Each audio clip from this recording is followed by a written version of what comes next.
Revolusi Rusia yang terjadi pada 8 Maret 1917 hingga 16 Juni 1923 merupakan suatu gerakan politik yang memiliki dampak besar bagi dunia.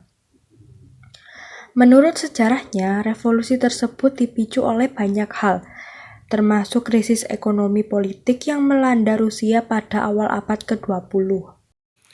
Revolusi Rusia adalah gerakan politik buruh, politisi dan tentara Rusia yang bertujuan untuk meruntuhkan kekaisaran Tsar Nicholas II dan mendirikan negara republik.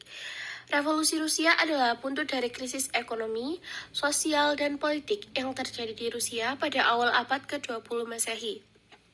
Pada Revolusi Rusia tahun 1917 adalah sebuah gerakan politik di Rusia yang memuncak pada tahun 1917 dengan penggulingan pemerintahan provinsi yang telah mengganti sistem Tsar Rusia dan sampai menuju kebendera Uni Soviet yang berakhir sampai keruntuhan pada 1991. Tokoh-tokoh yang sangat berpengaruh pada saat Revolusi Rusia. Yang pertama, Tsar Nicholas II tahun 1868 sampai 1918. Tsar Nicholas II adalah pemimpin kekaisaran Rusia, pemerintahan yang otoriter dan dianggap tidak kompeten menyebabkan banyak tentangan kepadanya. Terlebih lagi saat Rusia sedang terdesak akibat kekalahan dalam Perang Dunia I melawan Jerman. Akhirnya, pada Februari tahun 1917 terjadi serangan dan pemberontakan di Petrograd, ibu kota Rusia saat itu. Kerusuhan ini menyebabkan jatuhnya kekaisaran Rusia. Tsar Nicholas II berupaya mengungsi ke luar negeri namun tertangkap dan dipenjara. Setelah kaum komunis Bolshevik mengambil alih kekuasaan Tsar Nicholas, semuanya dihukum mati. Yang kedua adalah Alexander Kerensky tahun 1881 sampai 1970. Alexander Kerensky adalah politisi yang setelah Revolusi Februari dipilih sebagai Perdana Menteri dalam pemerintahan sementara Rusia. Pemerintahannya sangat lemah karena terjadi pertentangan antara kelompok sosial revolusioner dengan kaum Bolshevik yang menganut komunisme garis keras. Terlebih lagi saat Rusia semakin terdesak oleh pasukan Jerman. Akibatnya, pada Oktober 1917, pemerintahan Kerensky jatuh setelah pasukan Bolshevik merebut kota Petrograd. Kerensky melarikan diri ke kota Pskov dan berupaya merebut kembali kekuasaan, namun gagal. Lalu ia melarikan diri ke Prancis dan akhirnya ke Amerika Serikat. Yang ketiga adalah Vladimir Lenin tahun 1870 sampai 1924. Lenin adalah tokoh pemimpin kelompok komunis Bolshevik. Pada masa sebelum Perang Dunia I, Lenin melarikan diri dari Rusia dan tinggal di Swiss untuk menghindari polisi rahasia kekaisaran. Kemudian, pada saat perang, Jerman mengizinkan Lenin untuk kembali ke Rusia melewati wilayah penduduk Jerman dengan harapan Lenin akan memperlemah kekuasaan Tsar Nicholas II. Setelah kembali di Rusia, Lenin memberikan pidato dan menulis bahwa musuh rakyat Rusia sebenarnya adalah para bangsawan dan pemimpin mereka yang mengirimkan rakyat Rusia untuk berperang. Saat merasa bahwa kekuatan bangsa Bolshevik mulai melemah, Lenin kemudian memimpin kaum Bolshevik memerangi Perang Saudara Rusia tahun 1917 sampai 1922 melawan kelompok yang ingin mengembalikan kekaisaran Rusia.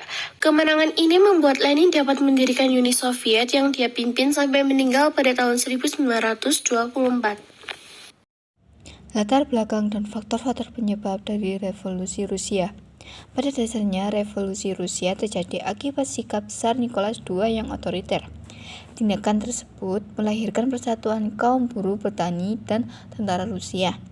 Munculnya Partai Sosial Demokrat atau PSD turut pula mempengaruhi jalannya Revolusi Rusia membentang dari Eropa Timur sampai Asia Utara dan dipisahkan oleh pegunungan Ural. Revolusi ini terjadi di wilayah Eropa Timur sampai Asia Utara. Latar belakang Revolusi Rusia, yaitu 1. Sikap Tsar Nicholas II yang otoriter. 2. Adanya krisis ekonomi di Rusia. 3. Munculnya paham revolusioner. Faktor-faktor penyebab Revolusi Rusia. 1. Perang Jepang dan Perang Dunia I. Waktu itu, Rusia ingin membangun pelabuhan untuk mempermudah akses di bagian timur dan juga berpindah ke daerah Manchuria yang mempunyai tanah yang subur. Akan tetapi, di dekatnya saat itu Korea Tengah diduduki oleh Jepang. Dengan kehadiran Rusia yang terlalu dekat dengan wilayah mereka, akhirnya mereka mengusir Rusia. Namun Rusia tidak mau pergi, yang alhasil terjadilah peperangan yang dimenangkan oleh Jepang dan menimbulkan banyak kerugian bagi Rusia. 2. Lemahnya sosok pemimpin. Setelah kalah dari Perang Jepang, Rusia mengalami kekacauan pada masa itu. Rusia dipimpin oleh Tsar Nicholas II. Tsar dinilai terlalu lambat dalam memimpin. Rusia yang mengalami kelumpuhan pasca perang, menghabiskan banyak uang untuk tentara, persenjataan, dan lain sebagainya. Tsar tidak peduli dan melentarkan rakyatnya. 3. Feodalisme. Feodalisme merupakan sebuah paham di mana masyarakat dibagi atas 3 kelas. Saat itu, Rusia ada di bawah kepemimpinan dinasti Romanov dan Tsar Nicholas II. Tsar mempraktikkan monarki absolut. Tsar merupakan antek pengusaha-pengusaha.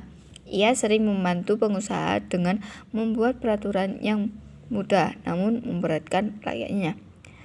Terakhir, yang keempat, komunisme dan sosialisme. Setelah adanya feodalisme yang semena-mena, lahir paham komunisme yang dikembangkan oleh Karl Marx dan Friedrich Engels, yang bukan merupakan orang asli Rusia, tapi ideologi cetusan mereka merupakan ideologi yang dipakai oleh Rusia pasca revolusi. Berakhirnya revolusi Rusia. Gerakan ini berakhir dengan pada tewasnya 1.000 demonstran akibat tembakan aparat keamanan.